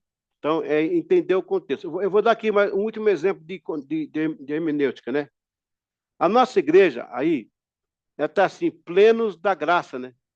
Plenos da graça. Antigamente, na frente da nossa igreja, tem um cara que vende pneu lá, pneus tal, no Lope lá. Era pneus, né? O cara passou, ele leu plenos da graça, leu pneus, plenos, pneus, deu uma volta e embaralhou a cabeça, perguntou, onde é que tem pneus de graça aqui? Pneus de graça? Não, não tem. Está escrito pneu, não. Plenos da graça é a igreja. O pneus aqui é pago. Pneus aqui são pagos. Plenos é lá, é de graça. Então, a hermenêutica, a interpretação do... não sei se ele foi aviãozinho, né? Mas, né? Não era argentino, ele era brasileiro. Era brasileiro, né? Era brasileiro. Então, escapou, né? Menos essa. Ok. Quem... Pneus de graça, ó. Plenos da graça. Aí, e aquela irmã que chegou na porta aqui e falou assim, onde é que é a bola de neve? Eu falei, ó, eu não sabia na época, tá chegando lá, não sei não, mas isso aqui é bola de fogo. Se quiser entrar aqui, nossa igreja é bola de fogo. Ela acabou que ficou. Ela ficou lá com a gente. Ok. Quem quer falar um pouquinho sobre a hermenêutica aí, dá uma que você entendeu aí, pode falar para a gente ganhar 2 pontos aqui. Não sei o que eu gosto. Vai, Márcia. Habla. Não, o Tadeu falou, fala aí você que gosta.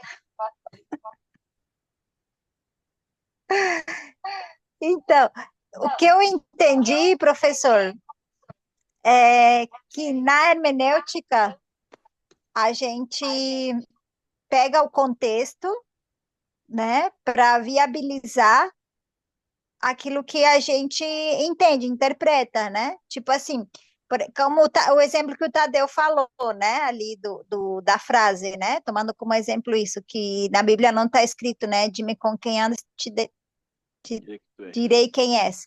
Mas aí ele pegou esse texto ali, quando a mulher, né, fala para Pedro, né, você anda como ele, você se veste como ele.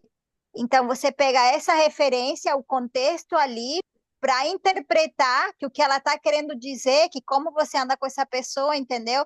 Assim como, por exemplo, poderia ter pego outro texto ali que falava, né, que os discípulos eram conhecidos pela maneira como eles se portavam, né? Fala em Atos assim, né? Tem algumas passagens que falam sobre isso. Então, é uma interpretação para você daquilo que você está lendo do contexto geral, né? Então, vamos pensar assim. Como é que eu entendo a exegese, a hermenêutica? Como é que eu entendo? Vamos pegar uma rodovia, uma BR, tá? A BR tem o quê? O lado direito, o lado esquerdo, tem as placas, tem as sinalizações, tem os guardas, tudo. Então, você vai ter que andar dentro da lei. Né? Você está ali, ó, obedecendo a velocidade, né? Parando quando tem que parar e tal. Se você for dentro da lei, senão você é multado, ok? Agora, pegamos uma rua, uma estrada de chão, sem nada. Meu amigo, você corre quando você quer, você passa onde você quer, você para onde você quer, senta onde você quer, não tem lei. Por isso, gente, que a Bíblia é assim. A Bíblia vem e sinaliza para a gente. Olha, passa, não vai, cuidado aqui, ó, subida, descida, né, tal, pare, pense, né, ore. Então, é pensar assim, quando o pregador, vocês são pregadores, né, pregadoras, a Gisele tem um ministério lindo aí com a Donep, né, o Alberi também exerce muito trabalho na igreja, a Cris com as irmãs na leitura, a Márcia, enfim, todos nós aqui, né, a gente exerce um tipo de liderança, a gente vai. Estar na igreja, gente, é estar numa rodovia sinalizada. Eu não posso fazer o que eu quero. Você pode fazer o que você quer na BR? Tem os limites. Dentro do limite, você vai a qualquer lugar. Chega em paz e segurança. Qualquer lugar. Né? Eu volto e viajo toda semana e viaja para casa da Renete também. A Renete tá viajando agora, né? Está lá viajando. Então, o voto, toda vez ele vai viajar para trabalhar. Se o voto não obedecer a lei de trânsito, ele vai acabar com o salário dele pagando multa, né? Se não bater o carro, essas coisas, misericórdia. Então, ou seja, dentro do trânsito ali, eu tenho liberdade para andar, ouvir uma música, parar para comer, mas tem os locais que eu tenho que parar. Eu não paro na rodovia, eu paro no acostamento. Isso que é exegese na Bíblia. Se a Bíblia fosse, gente, uma estrada de chão sem sinalização, o pessoal fazia o que queria aí da palavra de Deus.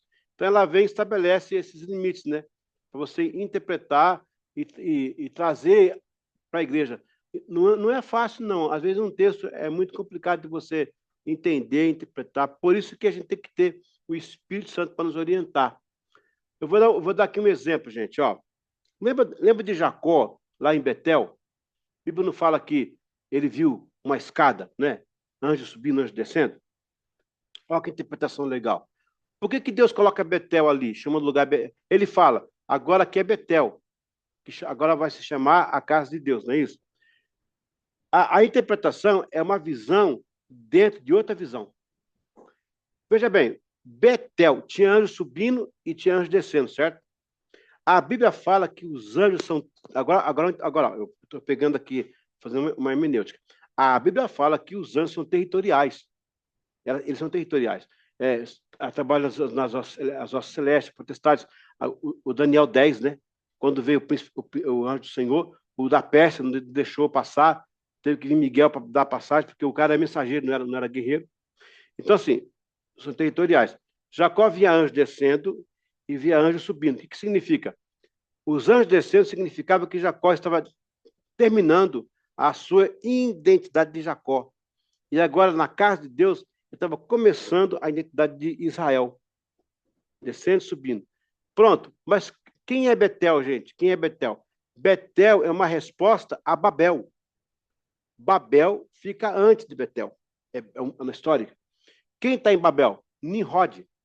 Nimrod é um caçador. Nimrod é um cara que, depois do dilúvio, ele enfrentava as feras, alimentava o povo. Ele teve uma ideia maravilhosa de construir uma torre para dizer o seguinte, pessoal, se fazemos uma torre para chegar no céu, a gente escapa do segundo dilúvio, se tiver. Porque, olha que interpretação. Por que eles foram fazer uma torre? Por quê? Qual o sentido de fazer uma torre? porque eles tinham medo depois de chover de novo e eles morrerem afogados de novo, né? Como foi a história, porque, né? Então ele faz uma torre para evitar o dilúvio. Só que aí, veja bem, a intenção de Nimrod é boa. Olha, proteger o povo, lutar pelo povo, construir uma torre, unir o povo, escapar do dilúvio, do segundo dilúvio que viesse. A ideia era boa. Só que a ideia é da terra. Babel é terra para o céu. Betel é céu para a terra. Babel, tem muito ministério que é Babel aí. Muitos ministérios. Começam bem, com boas ideias. São bem intencionados. Tecnologia, fazer isso e aquilo, mas é coisa do homem. É coisa da terra para o céu. Betel é Deus que começa o ministério. Ele vem dele, ele troca o nome, ele troca a identidade. Olha que coisa linda. Ele troca o nome, ele troca a identidade, ele transforma, ele faz o céu chegar na terra. Babel é a terra indo para o céu. Babel é desobediência. Betel é obediência. Babel é o homem que não alcançar o céu por suas próprias forças. Betel é Deus alcançando o homem com o seu poder. Olha que interpretação. Você pode fazer essa linguagem. Babel, irmãos, Babel tinha uma fortaleza com 100 portas. 100 portas fechadas que trancavam os cativos. Betel, que depois aponta para Jerusalém, Jerusalém tem 12 portas abertas. Babel era império. Jerusalém é reino. Aí você entende que o Senhor vos tirou do império das trevas para o reino do Filho do seu amor. Aleluia. Olha, escreveram aí, anotaram a placa? Deus nos tirou do império de Babel para o reino das 100 portas fechadas para as portas abertas. De um ministério do mundo para o ministério do céu. De uma troca de identidade. Ao chegar em Betel, eu troco a identidade. Os anjos descem levando aquela velha identidade e os anjos sobem levando a nova identidade. Olha que coisa linda. É isso. Muitas igrejas não permanecem, elas vão, daqui a pouco explode, acaba. Era ministério Babel. Boas intenções. Eu vou repetir, gente. Eu não estou demonizando o Nimrod, não. Pelo contrário, ele tinha boas ideias. Ele queria proteger o povo. Anota isso aí, ó. Em tempos de crise, quem tem resposta vira rei. Em tempos de crise, quem tem resposta vira rei. Entendeu? Nimrod tinha resposta, virou rei. Só que era do coração dele. O ministério de Babel nasce na alma. O ministério de Betel nasce no espírito. O da alma perece, o do espírito permanece. O ministério da alma tem boas intenções, mas o final não é tranquilo. O ministério de Betel, Deus tem propósito. O de Babel tem intenções. Betel tem propósito. Interpretação. Eu estou pegando dois locais, dois momentos e colocando num texto só, fazendo uma alegoria geral. Olha que interessante. Isso é hermenêutica, né? Maravilhoso. Amém?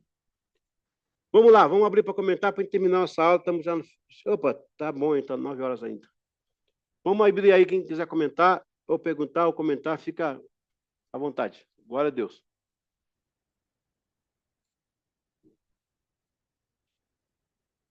Algum chat aqui? Não? Ok. Vai de série. Sensacional, pastor. Tive que dar uma saidinha, mas peguei essa parte de Babel e aí eu gostei. Isso aí o senhor vai ter que escrever para nós, hein? Gostei disso aí. Essa comparação é sensacional. É isso mesmo. Glória a Deus. Você pegou de Nicodemos de Jesus, não? Sim. É boa também. Muito boa, muito boa. Interpretação, muito né? Boa. Glória a Deus. Tava com saudade de escutar suas ministrações. Eita, meu. Eu devo voltar aí. Deixa eu ver. Aí bom, para a formatura eu vou, né? Para a formatura vai ser, acho que em abril ou maio, a formatura nossa. É melhor maio. Pastor, abril maio. nem eu, nem a Renata, nem o Walter não vamos estar. Então é melhor maio. Poxa, então, vamos para maio, né? Vamos ver. Aí eu devo voltar aí, acho que antes de maio na volta aí. Tem que dar um. Né? Eu continuo firme aí. Eu sou plenos ainda. Mas alguém quer comentar aí alguma coisa? Pode externar aí para gente. Alberi. Ah, tá. Pastor, eu tenho um versículo aqui, um capítulo, né? Mas vou mencionar um versículo que eu, quando estudei esse capítulo, esse versículo dentro do capítulo me chamou a atenção. Não sei se isso entra como nesse texto, né? Esse estudo de texto, ou é uma exegese, ou é uma exegese, ou exegese, né? Uhum. Lucas 10, 19. Lucas 10, todo o capítulo, Jesus, ele envia 70 discípulos deles numa cidade. E a Sim. Bíblia diz que eles vão, né? Jesus dá autoridade, eles curam os enfermos, expulsam os demônios e voltam. E quando eles voltam, eles dão o seu depoimento, cada um. E a Bíblia diz que eles vieram com muito regozijo, muita alegria, porque os espíritos se submetiam pelo nome de Jesus e também curaram os enfermos. Aí Jesus, falando com eles, Jesus diz assim: não vos alegrei por isso, mas porque o vosso nome está rolado nos céus. Aí Jesus dá uma palavra e diz assim: mas eis que eu vi Satanás descer do céu como relâmpago, né? Ou cair do céu, uma coisa assim. E daí Jesus diz: mas eis que eu vos dou autoridade para vocês pisarem serpente, escorpião e sobre todo o poder do inimigo e nada absolutamente vos causará dano. Eu, quando li esse capítulo, eu me detive no versículo 19, né? O versículo 19 do capítulo todo, que para mim foi a palavra-chave. Eu não sei se isso entra com um contexto, com essa hermenêutica, né? Porque foi nesse versículo que eu me detive, porque foi a autoridade que Jesus recebeu. Eu também, quando oro, às vezes, né? Eu menciono essa palavra, eu quase todo dia na minha oração coloco essa palavra, porque foi Jesus delegando poder sobre os espíritos imundos e malignos, né? Os seus apóstolos e discípulos, eram 70 discípulos, né? Então é para nós mesmos também, né? Nós tomamos posse da mesma palavra e eu tirei praticamente esse o versículo 19 de todo o capítulo, né?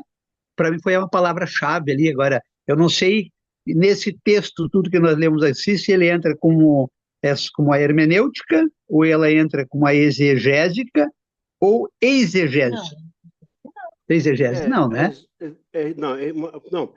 Fazer uma exegese do texto, você tem duas palavras envolvidas, que é poder e autoridade, tá? O poder e a autoridade. Ok. O poder é a força matriz, é o poder de Deus. Eu não tenho poder de fazer nada. Ele tem poder. Agora eu tenho autoridade, que é a força motriz, a que roda, a que faz rodar. Então, assim, quando um policial prende um indivíduo, o poder é do Estado. Uma autoridade é do policial. O Estado investiu o policial da autoridade. O Estado tem o poder da reclusão do indivíduo. O Estado investiu o policial, o juiz, e dá uma mandado de busca na sua casa, na sua empresa. O juiz tem o poder de mandar. O oficial de justiça ele tem a autoridade de fazê-lo. Portanto, se o oficial de justiça chegar na sua casa sem mandado do juiz, ele está sem autoridade. O juiz não deu. Por isso que o Senhor fala em meu nome. Eu sou o poder, eu tenho o poder. E eu vos dou autoridade para pisar nas serpentes. Então, em nome dele, eu uso o poder dele na autoridade. E aí você vai ter lá naquele dia, né? Uns vão dizer assim: mas em teu nome eu não te conheço. Em teu nome eu fiz. Você fez, porque é meu nome que está envolvido. É meu nome, o poder está no meu nome. Eu não está fazendo por causa de você. Muitas vezes eu estou pregando, Abeli, e Deus está me usando. Aí o senhor fala comigo assim: não é por causa de você, não. Tem alguém orando por você. Deus já falou comigo várias vezes, sabe? O cara tapa no púlpito. Não é por causa de você, porque alguém está orando por você. Foi Jesus. Então, assim, o poder vem de Deus e a autoridade ele dá para a gente exercer esse poder em nome dele. É basicamente isso que ele está falando aí, entendeu? Se é que foi que eu entendi essa pergunta. E aí eu acho que eu peguei algo mais ainda, né? Eu estava pensando, né, que eu gosto de pensar, meditar um pouco na palavra. Aí esse serpente, né? Ela, mordida uma serpente, pode ser até fatal, morte, né? Uhum. E escorpião, que é bem pior.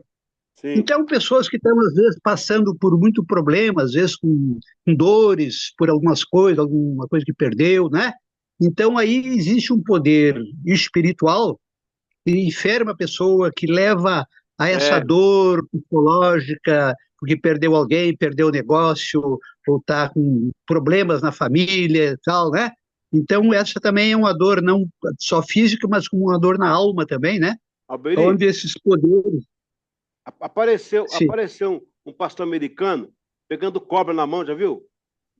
Usando o versículo já bíblico vi, e já vi, no culto. Ele foi picado e morreu. É, morreu. vamos pegar, Sim, vamos sim, é, pegar, é espiritual, né? vamos pegar a Não pode, interpretação literária vai tentar Deus, imediata. né? Tentar Deus. Sim, Vos dou poder para pisar em serpentes e escorpiões. Ok. é, Literário não, imediato. não, Para pegar no serpente. Bom, não, uma interpretação imediata. É claro que é, eu posso um dia pisar numa cobra sem querer, me picar e Deus me livrar. Com Paulo, aconteceu com Paulo. Na ilha de Malta, tá, né? A víbora picou Paulo, Paulo tirou, jogou no fogo e pregou. Acharam que ele era mágico, né? Que tal, certo, até que ele era Deus, né? Então, foi uma uhum, situação. Ele não tentou Deus. Aconteceu claro, e Deus se livrou. Agora, eu chegar lá e dar a mão para o escorpião picar, sabe o que está escrito? Não, a interpretação alegórica diz: pessoas que estão com ferimento certo, na alma de morte, é um veneno que está, certo, como se fosse é, escorpião. É isso, por isso que é legal você não interpretar ao pé da letra, senão vai ficar difícil, né? uhum, Até certinho, né? porque, pastor, até porque também entra naquele lá que Jesus ensinou, né? Não tentará o Senhor seu Deus. Então, a partir do Exatamente. momento que você está ali, você está tentando, né? Não foi a ocasião que Deus te livrou, está dirigindo o carro, vai bater, não foi culpa sua, Deus está te livrando daquele. Ah, não, eu vou derrapar meu carro aqui, eu vou derrapar porque Deus vai me livrar. Não, não é bom fazer isso, né? Que seja por misericórdia, não por tentação, né? É isso. Obrigado, Uhum. Beri. É, o pastor, Mais alguém então, não? Sim, Beri, pode falar, Beri. Terminou? Tá bom. Mais alguém aí, glória a Deus?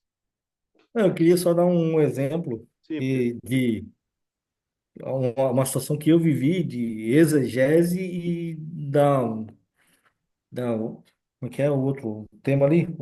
Homilética, hermenêutica. hermenêutica, então. Certa vez, até basicamente é um testemunho um pouco longo, mas eu vou tentar sintetizar aqui. A minha irmã uma vez teve um problema da hemorragia quando a filha dela nasceu e estava assim todo mundo tenso e naquela hora eu peguei a Bíblia que eu havia ganho da minha avó e abri e me veio a palavra de Jó 5,18, né? Que ali diz ali, porque ele faz a chaga e ele mesmo a liga, né? Ele fere e as suas mãos curam. Naquele momento, eu, né, hoje, sabendo, né, hoje consigo saber que usei a exegese ali, peguei, tirei, extraí ali para mim, que Jesus estava curando, né, usei aquilo ali. Aí, só que, enfim, eu peguei aquilo, olhei, orei e agradeci a Deus pela vida da minha irmã e fechei a Bíblia. Mas quando eu fechei a Bíblia, me veio algo assim, dizendo assim, volta lá, leia o começo do capítulo. Daí ela. Aí eu voltei lá, eu falei assim, hoje eu entendo que daí tinha que ter a hermenêutica, porque o que acontece? Aí vão ter que ver todo o contexto, né? Aí você vai no versículo 1 do capítulo 5 ele diz assim, chama agora alguém que te responda, né? Até na tradução da Bíblia da minha avó é assim, chama agora, haverá alguém que te atenda para qual dos teus santos anjos te virará, né? Aí eu comecei a ler tudo aquilo ali e falei assim, Senhor, é isso, nós temos que buscar o que eu até então eu não tinha, por mais que eu vivia com a internet, mas eu não tinha assim esse convívio cristão, assim, tudo mais. Aí Sim, depois eu fui buscar e fui ler o capítulo todo, ele fala, aí vem, Jesus vem dizendo, porque ele destrói a ira do louco, né, zela o tolo. Então tudo aquilo ali eu falei assim, hoje assim, vendo, ouvindo, tendo essa outra visão, né, da coisa, até quando tiver oportunidade eu conto para vocês o testemunho todo.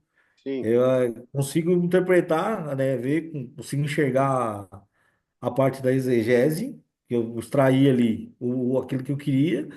Aí o próprio Espírito me chamou a ver a hermenêutica, conhecer todo o contexto, né, de tudo aquilo tudo o que poderia ser, né? E também, é claro que se quiser, alguém poderia vir e, no caso, buzinar e tentar usar alguma das palavras, né? Ali usar um versículo, que no caso eu usei para o bem, peguei hoje, interpreto e vejo que é para o bem, poderia vir e falar assim, ah, mas você, né? Porque ele vem aqui, para pôr os abatidos num lugar alto, né? Para que os enlutados se exaltem na salvação. Poderia também ter essa outra interpretação da exegese e tentar inserir alguma Sim, coisa na palavra de Deus em benefício próprio, né? exatamente. Burlar, né? Forçar. Burlar, exatamente, tentar virar o jogo e falar assim, não, a bênção veio por conta dessa palavra aqui, ó, essa palavra vai usar. Você Então, vê eu que tem acho, um não texto sei se a que interpretação é essa. o Oi? texto, o texto que Filipe fala pro eunuco, ele fala assim, entendes o que lê? Já viu isso? Lá na Bíblia. O Filipe, né? Ele aparece lá no carro de cara que veio da rainha de Candance lá, e é um cara que servia lá a rainha de Candance lá. Aí falou assim, ele estava lendo Isaías, né? Lendo um livro. Aí ele perguntou assim para ele, você entende o que você lê? Aí ele fala assim, como entenderei, se não há quem me explique? Olha só. Então, graças a Deus que estava ali o Filipe, que foi trasladado por Deus para falar com ele. Aí já batizou ele ali e tal, e foi muito legal. Então, é isso aí, cara. Tudo que você lê na palavra, que você teve alguma dúvida, para e vai no original, vai na palavrinha, vai lá no dicionário. Não avance, para você não criar uma doutrina nova, né? A interpretação é muito importante. Eu estava numa viagem, cara, desci do ônibus com sono, vi uma plaquinha assim, ó, descarga só no banheiro. Eu falei, tá certo, né? Descarga no banheiro. Aí pisquei o olho, voltei, aí li de novo. Recarga só em dinheiro. O meu cérebro fez uma confusão. Descarga, né? Tá uma interpretação daquela frase. Oh, meu Deus. Amém, pessoal? Vamos jantar, né? Vamos dormir. A gente reiniciou hoje, voltamos às aulas. Temos só 2 meses agora pela frente, mas essa matéria agora, mais uma. E estamos encerrando e vai ser uma bênção. Eu louvo a Deus por vocês ficarem até agora, né? Hoje não pôde estar com a gente a Flávia e o Abreu, né? Fizeram uma viagem, parece. Mas vou deixar gravado, tá bom? E a Renete, né? A Renete também não pôde estar com a gente. Mas tá bom, gente. Deus abençoe. Até a semana que vem, se Deus quiser. Na quarta-feira aqui, 7h30, tá bom? Paz a todos. Valeu, pastor. Parabéns pelo cabelinho aí, hein, pastor? Rapaz, ó, não é que vocês estão pensando, não. Ó, aqui, ó, aqui tem a raiz, olha lá a raiz aí, ó. Fazer umas mechas verdes aí vai ficar mais bonito, pastor. Não é que vocês estão pensando. Aqui, ó. Fazer umas mechas verdes. Quer ver outra coisa, ó? Não é que vocês estão pensando, ó. Tá chique, tá chique. É, meu. É isso aí. Tá lá dentro. Vamos lá. Vamos seguir. Em pé, viu? Deus abençoe essa semana que vem. Glória a Deus. Paz.